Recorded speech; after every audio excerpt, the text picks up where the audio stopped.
Fala pessoal, tudo bem? Vamos analisar essa notícia que acabou de sair, ó. Copo meio cheio da BRF é insuficiente para o mercado digerir perdas. Essa notícia é interessante porque ela vai falar um pouco dos resultados aí da BRF, que foram ruins, e qual que é a influência desses resultados ruins ali no resultado da Marfrig, como a gente viu ali no BTC Journal também. Se você gosta das nossas análises, por favor, dê um like no vídeo e se você puder compartilhar as nossas análises com pessoas que possam fazer bom uso delas, a gente agradece. Outra coisa que é interessante, eu já venho falando em alguns BTCs News, a gente está com processo seletivo não, processo de inscrição do PSP, Price Strategy Program, aberto no nosso site. Os ouvintes do BTC News, eles têm desconto, então aqui na descrição vai ter um cupom de desconto exclusivo. Se inscreva ali no nosso curso, vai começar dia 12 de julho, eu vou ministrar 3 semanas, 6 encontros, vamos falar muito sobre técnica de precificação de produto, serviço e criação de estratégia, vai ser bem legal. Bora, vamos lá. Então, ó, acabou de sair, eu estou gravando aqui na quinta-feira, dia 5/5, na manhã em que a empresa falou sobre o prejuízo de 1,5 bilhão de reais no primeiro trimestre, seu valor de mercado caiu ao menor nível da história. Então, vamos lá, vamos pegar aqui, ó. Eles colocaram um fato interessante aqui, ó. O fato é que a aposta da BRF em produtos de valor agregado mais alto deu de cara num muro resistente à inflação generalizada do Brasil. Então, o que aparentemente está escrito aqui, eu não vi tanto detalhamento assim nos financials, foi provavelmente a BRF ela foi começando a desenhar um portfólio e focar em produtos de mais valor agregado, o que consequentemente tem um custo mais alto, que para manter a margem deveria ter uma precificação média mais alta também. Só que é um problema isso, né? Porque com inflação o custo aumenta e obviamente com o problema de economia as pessoas têm menos capacidade aí de compra. Então, obviamente isso daqui que o CFO ele estava discutindo ali com os analistas e tentando explicar um pouco do porquê do desastre aí do resultado do primeiro trimestre. Então o que eu vou fazer aqui? Eu vou explicar para vocês um pouco da história aí da Marfrig aí tentando pegar participação da BRF. Hoje ela já tem uma influência total ali nas tomadas de decisões. E como essa briga aí de controle acionário sempre traz algum respingo na parte de operação. Sempre tem um pouco de incerteza, o que vai acontecer. Eu vou mostrar para vocês aí que esse resultado ruim desse primeiro trimestre não foi uma surpresa para quem acompanha, obviamente, o que está acontecendo com a ação. Então, tudo começou ali em 2021. Então, vamos lá. Pá! Então, ó, 21 de maio de 2021. Breaking. Marfrig compra 24% da BRF, mas promete postura passiva. Ninguém compra um quarto de uma empresa para ter uma postura passiva, concorda, pessoal? Então, assim, por mais que eles tenham dito isso para o mercado, obviamente eles tinham planos, obviamente, de ter uma influência muito maior ali na participação. Legal. Isso daqui é interessante porque a JBS, ela é a líder disparada aí no mercado, perfeito. Em termos de faturamento aqui no Brasil, só perto da Petrobras, como a gente já viu aqui em BTCs News passados. Inclusive vou deixar aqui, vai subindo aqui o card ali para análise da JBS. Legal. Aí o que acontece? A Marfrig, ela tem obviamente uma perda competitiva em relação à JBS em termos de escala e a BRF obviamente também, só que num outro tipo de proteína. Legal. Quando você faz a fusão entre essas duas empresas, aparentemente você tem uma diversificação legal, né, em termos de produto e proteína, e você tem os benefícios de ganho de escala, sem contar que a BRF é uma empresa internacional, né, então ela já tem operações bem consolidadas lá fora. Seria uma tese bem interessante de consolidação. Legal, então o mercado ele viu esse movimento aí da Marfrig com bons olhos, mesmo obviamente a Marfrig falando que ela não ia, né, querer influenciar na gestão, ia ter uma postura passiva, mas obviamente isso daí era lorota. Dia 3 de junho do mesmo ano, 2021, Breaking, Marfrig chega a 31,66 do capital da BRF. E aí a questão do pessoal foi, por que 31,66? Porque aí tem um problema, né? Se ela chegasse a 1/3 do capital, ela teria que fazer uma oferta para o restante das ações para tentar, obviamente, quem quisesse vender a participação pudesse. É como se fosse aquele instrumento de proteção para minoritário. Legal. Então ficou ali no limiar, no limiar que é 1/3 ali, ficou no 31,66. Legal. Aí o que aconteceu? Depois que eles fizeram isso, a BRF agora esse ano, ela anunciou um follow-on. O que é um follow-on? É você distribuir mais ações no mercado para você fazer uma captação. Bom, quando uma empresa ela faz um follow-on e não tem minimamente um plano bem estruturado do porquê que ela está fazendo isso, aí o mercado começa a ficar um pouco preocupado do que pode acontecer. Falaram que eventualmente a Marfrig poderia entrar e fazer toda a oferta e já ter a participação já posicionada próxima ali dos 50%. Legal, foi uma especulação, mas não foi o que aconteceu. Então, ó, saiu essa notícia aqui no dia 2 de fevereiro desse ano. Aí o Goldman Sachs fez um relatório bem duro. Então, ó, em relatório sobre a empresa, Goldman Sachs diz que a operação de 5,4 bilhões não reduz tanto o endividamento a ponto de abrir espaço para mudanças bruscas de investimento. Basicamente, o que eles estão falando é o seguinte: dentro dos planos da BRF de chegar a um faturamento aí de 100 bilhões no final de 2030, ele teria que fazer uns investimentos em aumento de capacidade aí em torno de uns 55 bilhões. Então, se fazer um follow-on aí de 5,4, não faz parte aí da operação. Então, ficou meio estranho esse follow-on aí. No máximo ia para diminuir um pouco de endividamento. Mas isso mesmo o Goldman Sachs falou que não ia acontecer. Mas eles fizeram. Legal, tá?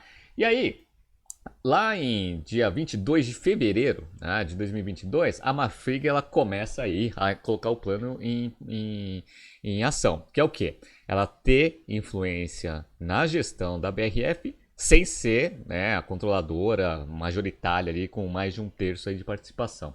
Então, até em fato relevante aqui, ele fala, ó, a chapa proposta é composta pelos seguintes membros. E aí eles falaram que eles vão entrar aqui com uma ação para dentro da Assembleia ali para votação, ter a chapa ali de controle do Conselho Administrativo. Legal. E aí o que aconteceu? Né? Em dia 29 de março, eles conseguiram. Foram eleitos lá os oficiais ali da cadeira de conselho. Marfrig assume o controle da BRF, dona da Sadia e Perdigão. Legal, tá? E aí começou a dança das cadeiras. Então, ó, lá no dia 6/4, agora do mês de abril, BRF perde CFO para a Raízen. Executivo carioca estava na dona da Sadia há 2 anos e 7 meses. Vice-presidente do Brasil também está de saída. Então começou a dança das cadeiras. Isso daí não é uma coisa muito boa, porque imagina, né, que com toda essa incerteza, quem que vai ser o conselho administrativo, como que vai ser a estratégia do negócio, o que a Marfrig vai fazer, os próprios executivos eles começam, obviamente, a se movimentar no mercado. Legal? E, consequentemente, não menos foco aí para a operação que já estava complexa. Como a gente sabe aí, né, um monte de problema no mundo. Legal. E aí, olha que interessante, dia 11 de abril, depois que o management saiu, sempre quando o CFO sai antes de resultado financeiro, é uma coisa muito boa, né? Aí lá, Goldman manda vender BRF. Então, lembra daqueles analistas lá do Goldman Sachs que falaram que o follow-on não era tão importante assim? Aí chegaram assim, ó, para eles, a inflação de custos não está mostrando sinais de normalização. Cenário de consumo interno é desafiador, há espaço limitado para novos aumentos de preço e os consumidores já estão migrando cada vez mais para proteínas mais baratas. Então, aí já tem o primeiro problema, que é a conjuntura aí da economia. A segunda coisa que eles colocaram era a parte competitiva. Eles também disseram que a concorrência com a JBS e Seara tem sido intensa. E aí a JBS ela exerce o seu ganho de escala, né, a sua maior escala, em relação à BRF. E isso daí traz bastante dificuldade para os resultados da operação. Perfeito. Isso foi o histórico até aqui. E aí culminou com a divulgação dos resultados. O resultado foi ruim, Renato? Foi péssimo, péssimo. Só quando você pega aqui o highlight da divulgação, você já vê aqui, né? Então, ó, destaque, receita, beleza, o lucro é bem menor, aqui é o lucro bruto bem menor do que o do primeiro trimestre de 21, né? Margem bruta aqui também caiu pra caceta, só tô dando os resumos. Aí, ó, resultado líquido aqui negativo em relação a positivo, EBITDA, nossa, infinitamente menor. Só nesse resuminho vocês já perceberam que o negócio foi péssimo, né? Então vamos entrar no detalhe. Bora! Então vamos lá. Em termos de resultado operacional, primeiro trimestre eles tiveram um aumento de 13,7% na receita, legal? Então passou de 10 bilhões para 12 bilhões aqui, beleza? Só que a margem bruta despencou, foi de 19,8% para 9,2%. Aqui não tem tanta informação assim, mas provavelmente aumento de custo, esse é um. Mudança de mix, como a gente viu, segundo, como os próprios executivos já estavam cantando a bola, e não conseguir fazer o repasse, né, do aumento do custo para o preço. Então sempre tem esses problemas aí. Sem contar que parece que eles trabalharam bastante com desconto para dar uma girada no estoque aí nesses últimos dias aí do trimestre para mostrar resultados melhores. Então provavelmente deve ter tido aí também um aumento de preço menor do que eles tinham previsto. Perfeito. Bom, aí você vê as despesas operacionais, cresceram 8%. Legal, despesas com venda cresceu 11%, despesas administrativas caíram, né, 16,5%. Mas o resultado operacional foi de positivo de 578 milhões para negativo 524, ou seja, né, inverteu aí o sinal do lucro operacional do mesmo trimestre do ano anterior. Legal. Aí quando você pega aqui no resultado líquido efetivo, né, então ó, 1,5 bilhão de prejuízo contra 22 milhões de lucro. É o que estava descrito lá na notícia. Entenderam? Tá? Então o resultado foi ruim? O resultado foi péssimo. Vamos entrar aqui no detalhe aqui dos resultados. Então, quando a gente olha aqui, a BRF já é uma empresa multinacional, então ela tem operação Brasil, tem operação internacional e tem outros segmentos de atuação. Beleza. Como que tá aqui essa receita, né? Tá quase meio a meio aqui em relação ao Brasil internacional, então 5 bilhões e 800 Brasil, 5 bilhões e meio aqui operação internacional. E tem os outros segmentos que tem pet, né, alimentação pet, etc. aqui, ó, que são 661 milhões. Somo todo mundo, 12 bilhões aqui. Beleza, tá? Então o que a gente percebeu aqui, ó, que o internacional é que puxou o crescimento do negócio. Tá? Então o internacional cresceu aqui 500, aqui também cresceu uns 500, beleza, né? Então tem aqui, ó, o crescimento composto aqui das operações em termos de regiões e venda. Legal, tá? Agora, quando a gente pega no custo, o custo aqui, como a gente viu que a margem bruta despencou, a gente percebe o seguinte, ó, matéria-prima, né, foi uma dos principais ofensores aqui para o custo aumentar tanto. Ó. Foi de 6 bilhões 223 para 8 bilhões 328. Então, ó, quase 2 bilhões e 100 a mais aqui, só na parte de matéria-prima. Os outros, eles tiveram um aumento, mas não foram assim tão significativos assim. Então, salários e benefícios de empregado subiu um pouquinho, mas bem pouquinho. A depreciação subiu um pouquinho também, um pouco provavelmente ali por causa de um volume até menor do que o esperado. E aí você tem menos unidade vendida para diluir custo fixo. A amortização também um pouquinho. Tá? E outros aqui também não foi muita coisa. Ou seja, o grosso do aumento do custo foi o quê? Matéria-prima e insumos, que pode ser duas coisas. Ou, obviamente, né, pode ser uma composição de duas coisas. Ou aumento efetivo dos insumos, e a gente sabe, né, que tem um aumento forte ali na parte de commodity, que impacta diretamente, obviamente, o resultado da BRF, mas também tem um mix. Como a gente viu ali, o próprio executivo falou que eles tinham focado a estratégia em produtos de maior valor agregado. Então, legal. Então, no mix também você tem esse aumento do custo aí, e obviamente você não tem o reflexo disso no aumento da precificação. E olha que interessante, esse daqui a gente consegue ver um pouco melhor. Então, ó, lá dos 12 bilhões, aqui ó, preço médio por quilo. Preço médio, eles conseguiram aumentar 6,3%. Foi de R$ 9,90 para R$ 10,52. Legal. Só que o custo do produto vendido, o CPV aqui, ó, ele passou por quilo de 7,94 para 9,55, ou seja, um aumento de 20%. Então, se você tem um aumento de preço em 6% e um aumento de custo em 20%, obviamente, quem vai sofrer? Margem bruta. Então, a margem bruta aqui despenca 10 pontos percentuais. Legal? Tá? Então, é aqui que a gente percebe aí um impacto ali nessa composição aí de aumento de custo e mix. Perfeito. E o EBITDA ajustado, ele despencou. Ele foi de 1 bilhão 1 bilhão 234 para 121, ou seja, 90% de queda de EBITDA. Isso é ruim. Por quê? Porque apesar, como a gente viu ali no histórico, dela ter feito um follow-on, a dívida líquida sobre EBITDA é um indicador ali que você vê a saúde financeira do negócio. Mesmo tendo uma diminuição da dívida líquida, como o EBITDA caiu também, vocês veem que o índice de dívida líquida sobre EBITDA, praticamente não diminuiu. Diminuiu muito pouco, dado que ela acabou de passar por um follow-on. Isso é muito ruim para sinalização de mercado. Perfeito. Vamos ver aqui, ó. Os três segmentos, Brasil, Internacional e outros. Então, o que a gente vê aqui? Ó? No Brasil, em termos de volume, teve um aumento só de 2,6%. Legal? Então, ó, aqui em toneladas, né? 1.000 toneladas, 535 foi para 549, beleza? O que aumentou? O que aumentou foram suínos e outros. Né? Foi de 23 para 26, mas percentualmente, porque em termos de volume mesmo é muito pequeno. Processados aumentou 3,1%. E a parte de aves in natura teve uma queda de 1,7%. Legal. Então, como a gente percebe aqui, ó, no agregado, né, você teve aqui um preço, né, que era de R$10,08, foi para R$10,72, praticamente não aumentou nada, 6,4%. Mas o custo, meu amiguinho, o custo aqui da Operação Brasil aumentou muito, 31%. Foi de R$7,90 para R$10,37. Legal, tá? Então, essa mudança de mix aqui, ó, fez a margem bruta Brasil cair de 21,6 para 3,3. Obviamente, o EBITDA foi para negativo. Então, com essa margem bruta tão apertada, não há operação que consiga gerar EBITDA positivo. Então, foi de 12,9 para menos 7%. Então, o Brasil foi um desastre total. Internacional. Internacional também não foi bom, mas foi muito melhor do que o desastre que foi o Brasil. Então, ó, em termos de volume, ficou em linha.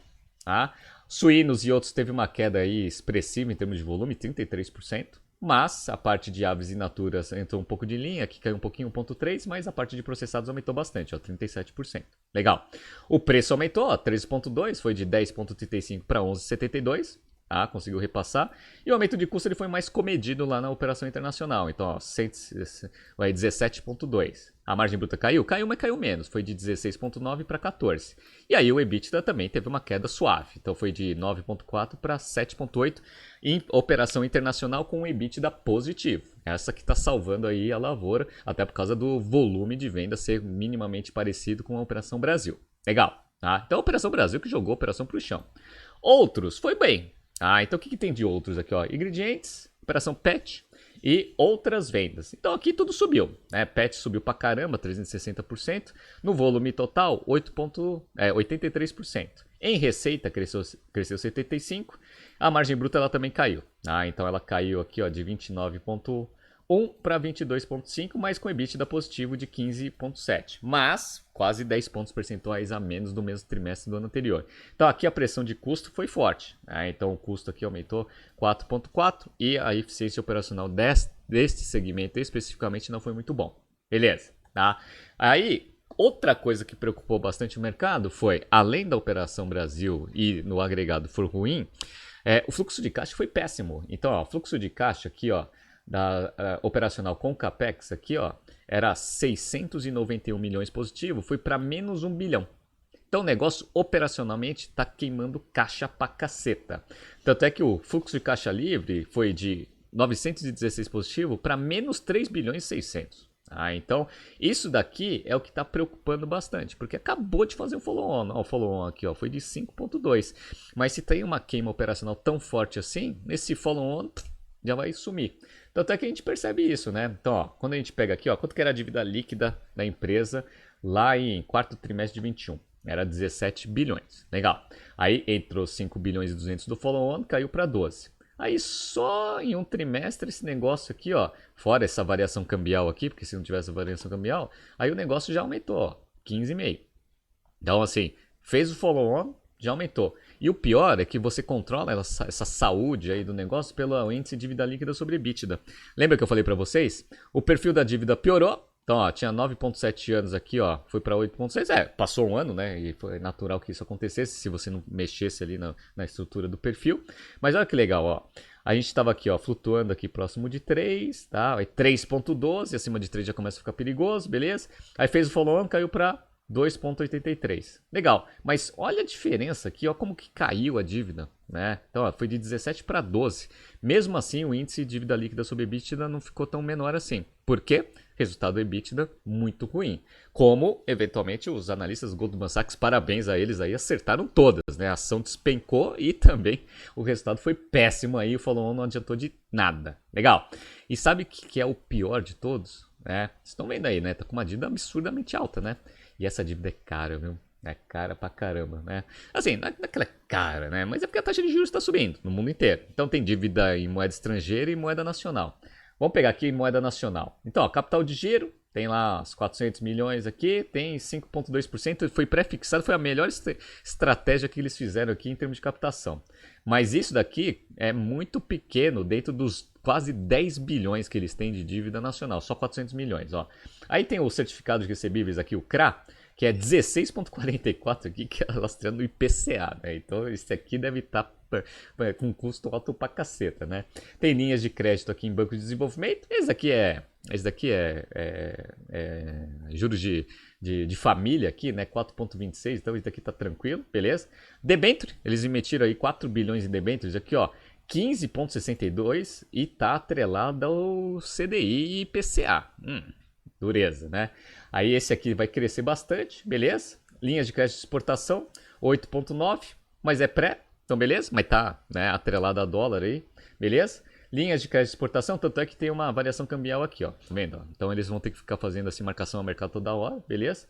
Incentivos fiscais aqui, beleza? Isso daqui é caqueira. Então o que é o grande aqui? Exportação, 3 bilhões e meio e 4 bilhões de debêntures aqui que estão com custo de 15,6 em reais. Legal. Só que tem moeda estrangeira. Moeda estrangeira tem mais aí uma cacetada aqui de dívida. Então, ó, vamos o quê? Só de bond lá fora, 4,82 pré. Beleza. Então, ó, variação cambial aqui sempre tem que ficar fazendo marcação. Esse é o primeiro. Aí outro, linhas de crédito de exportação também. Aí tem aqui, ó, pré, beleza, isso é bom. Tá aqui com custo mais ou menos de 3,74, beleza.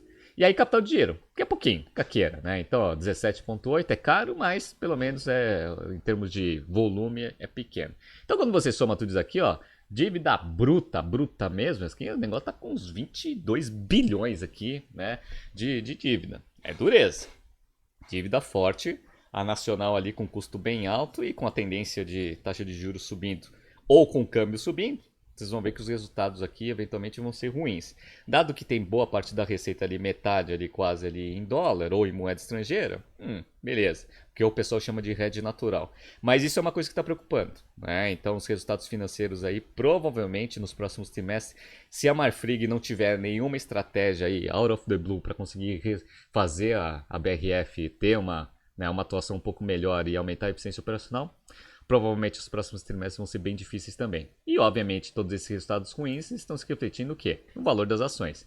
Como eles divulgaram lá na notícia, one time low, nunca esteve tão baixo aí o valor das ações, está em 12,77 agora. Só hoje, dia 5/5, estão com uma queda aqui de 6,52%. Então caindo bastante aí o valor da ação. Market cap aqui de 13 bilhões. Esse negócio aqui, ó, só para vocês terem uma ideia, lá em 2017 a ação era R$45, tá 12. Então, vida difícil aí para a BRF. Vamos ver aí o que vai acontecer nos próximos trimestres. Taxa de juros em 12,75, né? Perspectivas não são muito boas. Tá surgindo aqui alguns BTCs News passados que a gente já analisou várias empresas. Não se esqueça de se inscrever no canal e na nossa newsletter. Grande abraço, bom final de semana, até segunda-feira. Abraço.